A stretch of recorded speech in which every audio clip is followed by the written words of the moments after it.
This is the top of the Tancook hat, which is a quick top-down hat. And this is how it's begun. And this is a condition that I call ugly to be beautiful. So I've used a temporary cast on, and now I'm going to neaten it up. In the pattern, I suggest that the knitter, if they're not familiar with this technique, actually works the first little part of the hat and then neatens the top, just in case anything goes wrong. Once you've done it a few times, it won't be as scary. So we'll turn it inside out. And here, what we want to do is to look at how the provisional grey yarn is holding the Australian cousin stitches.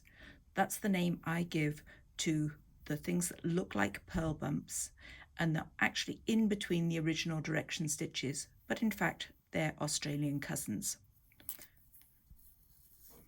This is a quick explanation of Australian cousin stitches. So in flat knitting, once the stitch has come off the needle, this is what it looks like.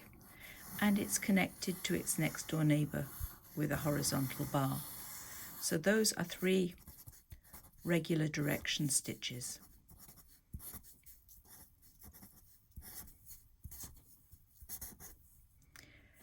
And if we were to have a provisional edge on this piece of knitting and then later remove it,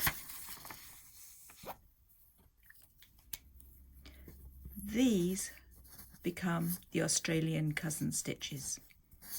But you'll notice that there's only 2 cousins where they had 3 original direction stitches in flat knitting. If you were to cast on a sweater with 100 stitches and knit it flat and later come up and remove this lower edge, you would actually release 99 cousin stitches. You haven't lost somebody, it's just that there is an evaporation on each edge of half a stitch. And your cousin stitches are in between your original direction stitches. In a circle, the Australian cousins are slightly different. So here is stitch 1, 2, 3, 4, 5. And then it, from number 5, continues on to the second round.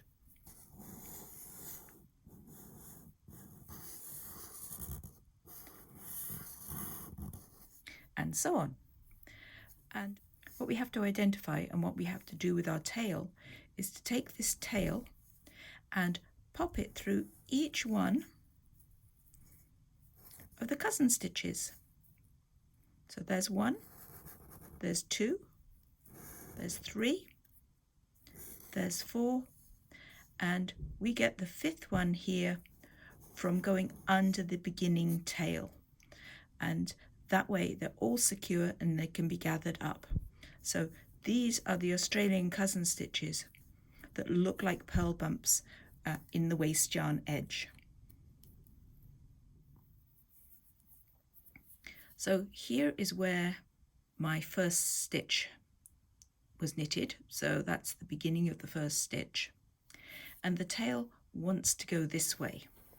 And I've deliberately left a slightly longer than usual tail so that I can complete this neatening. I don't need to get hold of this bar because it's actually held by that first stitch. But I need to pop my needle into each one of these so that looks like a purl bump. So I tuck my needle under the bar and then I do the same with the next one. So that's 1, 2. Now this is circular knitting and I began with 8 stitches. So what I need to find are 8 bars between them. These are the heads of the Australian cousin stitches.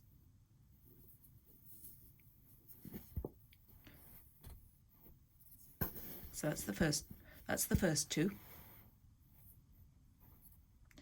And each one of them I'm going in the same direction. I'm going from the top towards the hole. That's the next 2. That will just give me the neatest appearance when I'm finished. That's the 3rd pair. So that's 6 of them I've got now.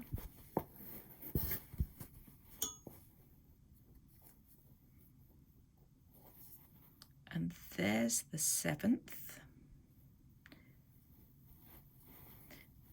And this one we'll take this, we'll go for the 7th now.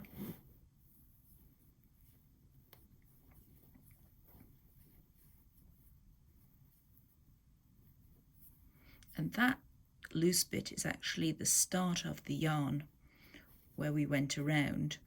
So I'm going to gather this up first.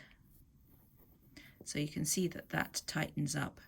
And I'm going to also go under that one, which will complete the 8th.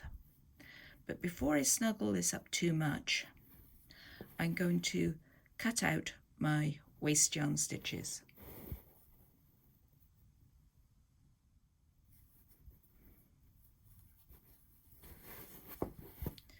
I didn't use the nice unravelable crochet provisional edge here. I just did a quick sloppy backward loop cast on, and I don't get extra points if I get it out all in one piece, so I'm actually going to make several snips.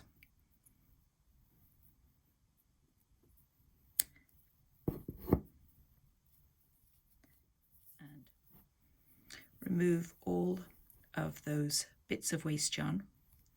And now, if we look carefully, you can see how we have caught each one of those Australian cousin stitches. And now, if I very gently gather this up,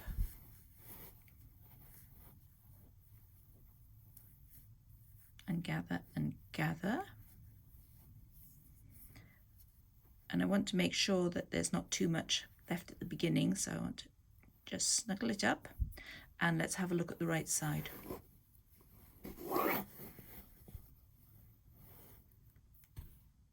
Now we'll just go back to the inside, and I like to go round a second time, going right around the circle. So I'm looking to see where my tail went, and I'm going to go through here and here.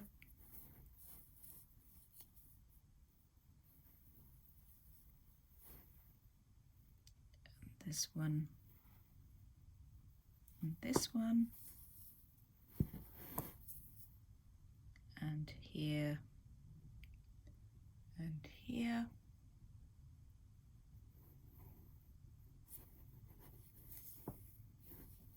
And now the top of my hat is nice and secure, and I can take my yarn and I'm going to just duplicate a couple of stitches on the inside and then take it off, splitting the plies, and I'm actually using 3 strands of yarn at once whilst knitting this hat from a single ball of yarn. So it's not a problem to split that. And that's my hat top. And this is what it looks like on the public side. If I'd used a regular cast on, I could never have achieved that level of neatness. That's why it was better to use the provisional yarn, let it look ugly for a little while, and come back and fix it.